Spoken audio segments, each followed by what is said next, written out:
بسم اللہ الرحمن الرحیم۔ حضرت سیدنا کعب الاحبار رحمۃ اللہ تعالیٰ علیہ آپ ایک عظیم تابعی بزرگ تھے۔ تابعی ان کو کہتے ہیں کہ جن حضرت نے کسی صحابی رضی اللہ تعالیٰ عنہ کا زمانہ پایا ہو۔ تو آپ بیان فرماتے ہیں کہ بنی اسرائیل کا ایک شخص تھا، اس نے اپنے گناہوں سے توبہ کی، تو توبہ کرنے کے بعد اس نے ایک بری عورت کے ساتھ ایک بار پھر منہ کالا کر لیا۔ اس کے بعد جب وہ نہانے کے لیے ایک نہر میں داخل ہوا تو نہر سے آواز آئی، کیا تمہیں شرم نہیں آتی؟ کیا تو نے اپنے رب سے یہ وعدہ نہیں تھا کیا کہ آئندہ تو گناہ نہیں کرے گا؟ تو جب اس نے یہ سنا تو اس کا دل زخمی ہو گیا، دل کو چوٹ لگی، اور اس نے اس کے بعد یہ پکا ارادہ کیا کہ وہ آئندہ اپنے رب کے حکم کے خلاف کوئی کام نہیں کرے گا۔ اس کے بعد وہ ایک پہاڑ کے اوپر چڑھ گیا تو وہاں اس نے دیکھا کہ 12 لوگ اللہ کی عبادت کر رہے ہیں، یہ بھی انہی کے ساتھ شامل ہو گیا۔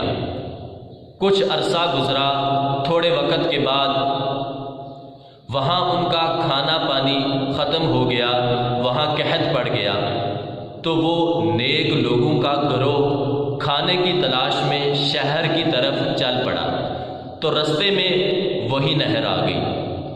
وہ بنی اسرائیل کا شخص پیچھے ہی رہ گیا اور اس نے کہا کہ میں اس نہر کے پاس نہیں جاؤں گا، مجھے اس سے شرم آتی ہے، کیونکہ وہاں میرے گناہوں کو جاننے والا کوئی موجود ہے۔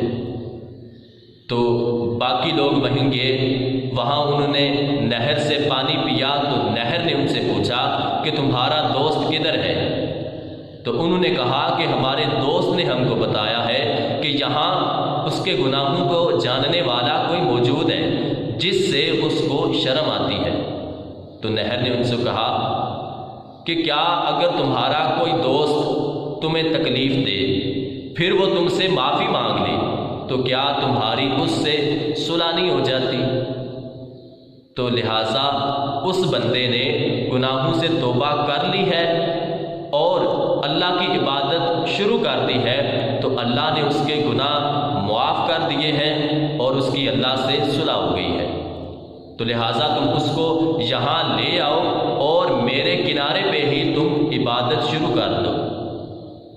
تو وہ اس کو لے آئے اور وہاں انہوں نے عبادت شروع کر دی۔ تو تھوڑا عرصہ گزرا تو وہ بنی اسرائیل کا شخص فوت ہو گیا۔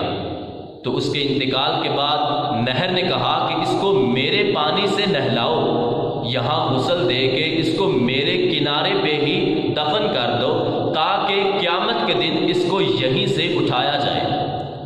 انہوں نے ایسا ہی کیا۔ تو جب اس کو دفن کر کے سارا انتظام کر چکے تو رات کا وقت قریب تھا، انہوں نے یہ ارادہ کیا کہ آج رات وہ یہیں رہتے ہیں تو صبح وہ یہاں سے نکل جائیں گے۔ تو رات وہیں گزاری، تو جب صبح ہوئی تو انہوں نے دیکھا کہ 12 درخت سرو کے اس کے ارد گرد اگے ہوئے ہیں۔ تو جب انہوں نے یہ دیکھا تو وہ سمجھ گئے کہ یہ انتظام اللہ نے ہمارے لیے کیا ہے تاکہ ہم یہاں انہی درختوں کے سائے میں رہیں، کہیں اور نہ جائیں۔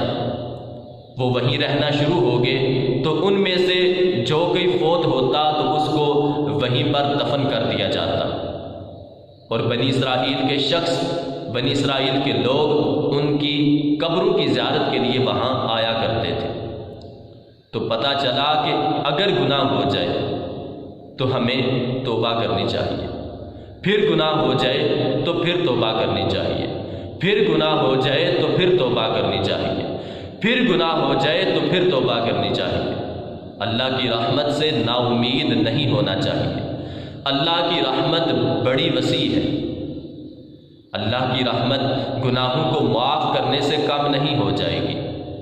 نبی پاک صلی اللہ تعالیٰ علیہ وآلہ وسلم نے ارشاد فرمایا، التائب من الذنب کمن لا ذنب لہ، گناہوں سے توبہ کرنے والا ایسے ہی ہے جیسے اس نے گناہ کیا ہی نہیں۔